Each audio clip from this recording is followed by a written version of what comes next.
আসসালামু আলাইকুম প্রিয় ফুটবল ফ্যান্স। জানি না আমার সঙ্গে কতটা একমত হবেন, তবে আমার কাছে মনে হয় ম্যানচেস্টার সিটি এই সিজনে গত সিজনের মতো যে ডমিনেন্স তৈরি করতে পারেনি বিভিন্ন কম্পিটিশনে, এর পেছনে একটা স্পষ্ট কারণ হচ্ছে ডিফেন্সিভ কিছু উইকনেস এবং এর পাশাপাশি মিডফিল্ডে এমন একজন প্রোফাইল না থাকা, যে প্রোফাইলটা একই সঙ্গে অ্যাটাক এবং ডিফেন্সে ব্যালেন্সড একটা পারফরমেন্স দিতেন, মিডফিল্ডার হওয়ার পরেও ডিবক্সের মধ্যে ঢুকে গোল করতে পারতেন, extra layer of threat provide করতে পারতেন। আমি আলাদা করে ইকাই গুন্দোয়ান এই প্লেয়ারটার কথা বলছি। বার্সাতে গিয়ে ইকাই গুন্দোয়ান তার কাঙ্ক্ষিত সাফল্য ট্রফিগুলো পাননি, অন্যদিকে ম্যানচেস্টার সিটি ইকাই গুন্দোয়ানকে হারিয়ে সত্যিকার অর্থে ওই পজিশনে যে সকল প্লেয়ারকে এনেছে, যেমন মাতেও কোভাচিচকে দিয়েও চেষ্টা করা হয়েছে, তবে গুন্দোয়ান লেভেলের সার্ভিস কিন্তু বের করতে পারেনি। এবং গার্দিওলা দিন শেষে স্বীকার করুন কিংবা না করুন, এটা একেবারে স্পষ্ট, ম্যানচেস্টার সিটি ইকাই গুন্দোয়ানকে মিস করেছে এবং আগামী দিনে এমন একটা প্রোফাইল আসলে ম্যানচেস্টার সিটির লাগবে। এবং এই কোনো একজন প্লেয়ারকে লাগা বা আরও একাধিক প্লেয়ারকে লাগার যে একটা প্রয়োজনীয়তা, সেটা ভবিষ্যতে আরও অনেক বেড়ে যেতে পারে যখন জানবেন বার্নার্ডো সিলভাকে বার্সেলোনা টার্গেট করছে, এবং বার্সা যখন কোনো একটা প্লেয়ারকে টার্গেট করে এবং তাকে ঘিরে অতিরিক্ত কথাবার্তা শোনা যায়, তখন একটা জিনিস একেবারে স্পষ্ট, ওই প্লেয়ারটা স্পেশালি তিনি যদি একটু বয়স্ক হন, যদি একেবারে ইয়াংস্টার না হন, তার মানে হচ্ছে ওই প্লেয়ারটা নিজেই কিন্তু বার্সাতে আসতে চান। তাই বার্নার্ডো সিলভা যদি বার্সাতে যান, তাহলে মিডফিল্ডে অ্যাগেইন একটা বড় রকমের শূন্যতা তৈরি হবে। কেভিন ডি ব্রুইনাকে কেন্দ্র করে একটা বড় রকমের অনিশ্চয়তা কাজ করছে।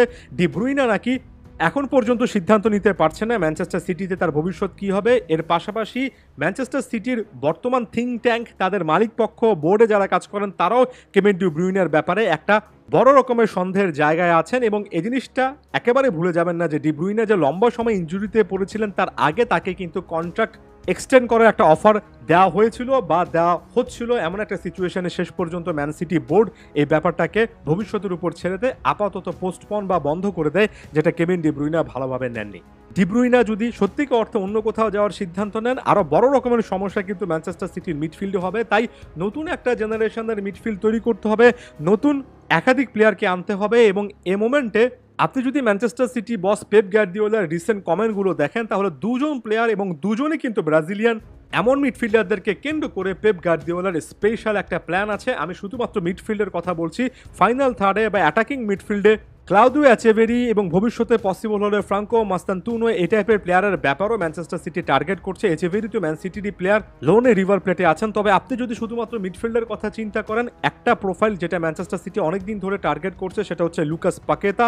এমনকি গত ট্রান্সফার উইন্ডোতে লুকাস পাকেতাকে সাইন করার একেবারে ফাইনাল স্টেজে ছিল ম্যানচেস্টার সিটি। প্রায় 85 মিলিয়ন পাউন্ডের মতো একটা চুক্তি হয়ে যাচ্ছিল, তবে শেষ মুহূর্তে এসে লুকাস পাকেতা বেটিং সংক্রান্ত একটা অনিয়মের অভিযোগে যখন আসলে তদন্তের মুখোমুখি হলেন, তখন ম্যানচেস্টার সিটি সেই ডিলটা থেকে বের হয়ে আসে। নাহলে লুকাস পাকেতাকে এতদিনে কিন্তু আপনি ম্যানচেস্টার সিটির ইতিহাসেই দেখতেন।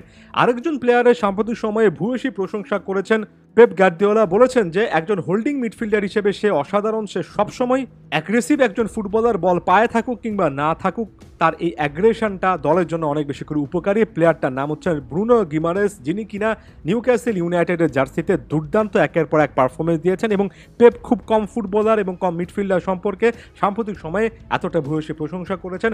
100 মিলিয়ন পাউন্ড বা তার চেয়েও বেশি একটা রিলিজ ক্লজ হয়তোবা নিউক্যাসল ইউনাইটেড দিয়ে রেখেছে, তবে ফাইন্যান্সিয়াল ফেয়ার প্লে নীতিমালা ফলো করে সেই অ্যামাউন্টটা তারা হয়তোবা কমাতে পারে কিংবা কমাতে বাধ্য হতে পারে, এবং সেই সুযোগটা সামনের দিনগুলোতে ম্যানচেস্টার সিটি নিতে পারে। অর্থাৎ লুকাস পাকেতার পর আরেক ব্রাজিলিয়ান ব্রুনো গিমারেসের দিকেও কিন্তু নজর থাকতে পারে পেপ গার্দিওলার। এবং আগামী ট্রান্সফার উইন্ডোতে এই দুজন মিডফিল্ডারের মধ্যে যে কোনো একজন ম্যানচেস্টার সিটিতে যদি আসেন, এবং দুজনের ব্যাপারে টার্গেট যদি ম্যান সিটির আসলে থাকে বা অন্তত তারা ট্রান্সফার রেসে যদি থাকে, তাহলে খুব একটা বেশি অবাক হব না।